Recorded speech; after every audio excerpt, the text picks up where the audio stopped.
Hi, everyone. Welcome to the 2022 Canadian Film Fest Q&A with the filmmakers from The Long Rider. Hi, everyone.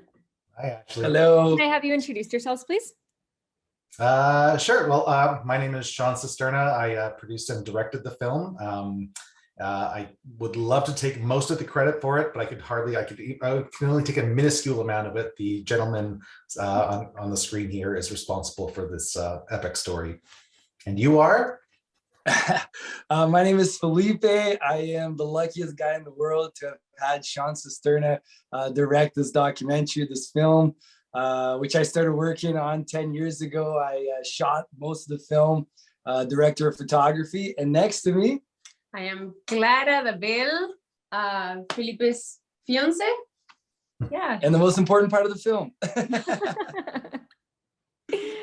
Congratulations on this film. I am so excited to have it as part of the festival this year and the Canadian premiere. It's an incredible story. And Sean, you and I talked about this film, was it 3 years ago now, on the gondola ride up the mountain at the Whistler Film Festival. That's right. I can't believe you remember that. Yeah. Well, you pitched it and it sounded phenomenal. So I was so happy when it came in through the submissions.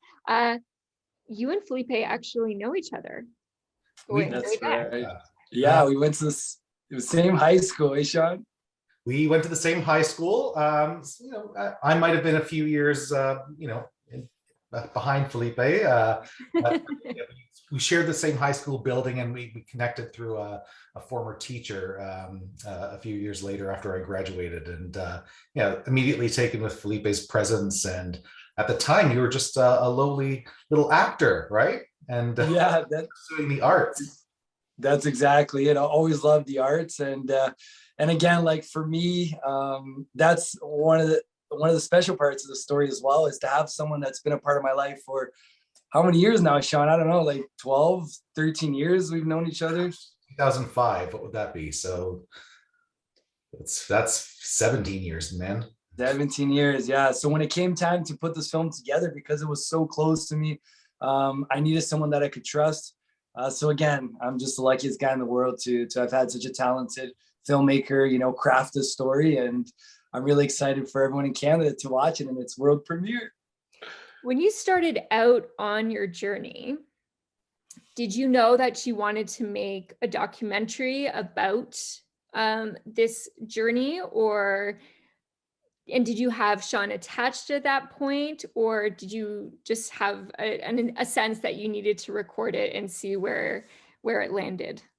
Yeah, so I studied journalism at Ryerson University, and I focus on documentary making. Before I graduated, I shot 2 international documentaries, one in Peru about volunteerism, another in Kenya, Africa, about HIV and AIDS awareness. So, this has been my dream. I want to make documentaries. I want to make films. I love telling stories. I feel like stories can make the world a better place. They can give people, a place to escape their realities. If only for an hour or two, they can create a more just world. And as a journalist, I've always felt that my gun is my camera. So yeah, ever since when I was planning the trip, I started shooting everything. This is in 2010, still in my last year of journalism.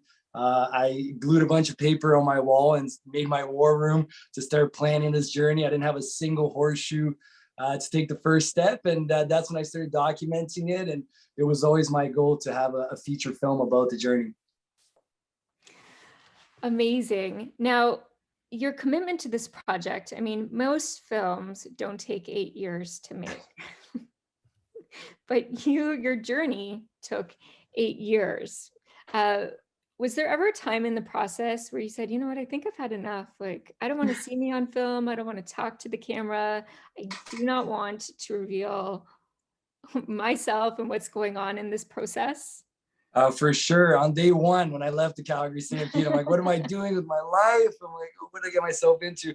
But, I was raised by a dad that wears, cowboy hats and cowboy boots. And the first thing we learn is that quitting is never an option. And you don't stop till you finish the job. So sure, it was really hard to be you know, the long rider, the farrier, the vet, the bureaucrat at times, having to care for these three animals in some of the most, you know, harshest climates and locations in the Americas. But at the end of the day, when I finished riding those 30 kilometers, which took 8 to 10 hours a day, I had to set up camp, put up the camera, set up the tripod, and film everything, you know? So it wasn't easy. There were days where I didn't want to do it. I was super tired.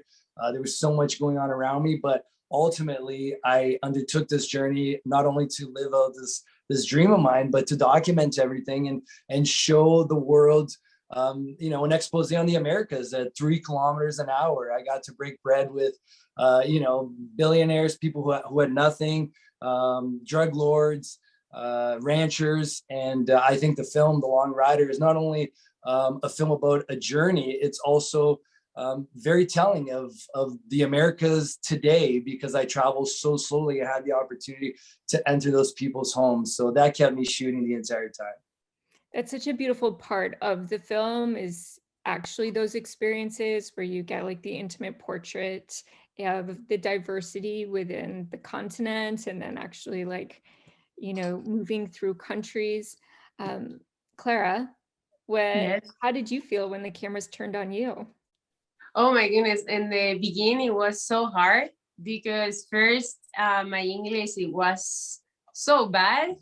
And I never been in front of the camera. So it was very uncomfortable. But I don't know, when the time passed, it started to be something normal. And thanks to the camera, Felipe do this trip. So I realized that. So I tried to enjoy the moment with the camera. Amazing. So Sean, when Felipe came back, how much footage did you have? How many hours of footage?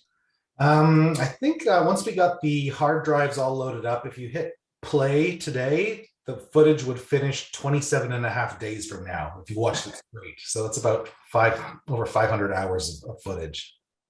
So looking at all of that footage, how did you carve out your narrative? What was your process to get to the heart of this story? Well, I think we started with an interview. Well, luckily Felipe wrote a book, right? So this book, Long Ride Home, chronicles his first journey from Canada to Brazil. So I came across this book like maybe 4 or 5 years ago when Felipe sent it to me. So a lot of the narrative was in here. But we sat down for a lengthy interview. It was about an 8-hour day, I think, of Felipe just spilling his guts. It was a very emotional interview. And we used that sort of to tell the ups and downs, the roller coaster ride of the journey. And from that skeleton, that structure, we targeted the footage that corresponded to those highs and lows.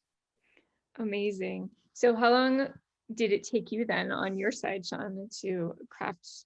It felt like it was a COVID project. Yeah, we were supposed to do the narrative version of this film, so I had a script ready to go, and then all of a sudden COVID happens and the borders shut down. So we knew it was going to be impossible to do a co-production between Canada and Brazil. So we kind of wanted to keep the project progressing. So I said, Felipe, what do you want to do with all that footage you shot? Maybe we should do a documentary first, and maybe it'll support the narrative version. And that's when we got to work and undertook the documentary. So it took from the start of COVID to about a few weeks ago until we finished mixing the film. So that long.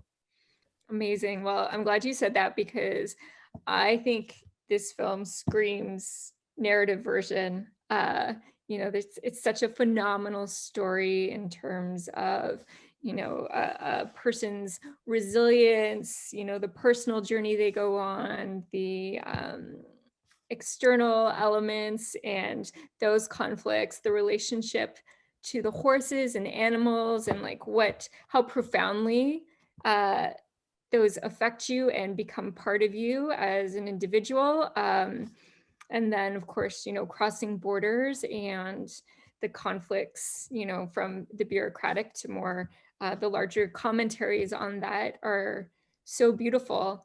So you're doing the narrative feature. That's so exciting. Where are you? You have a script ready to go. You're going to co-pro with Brazil.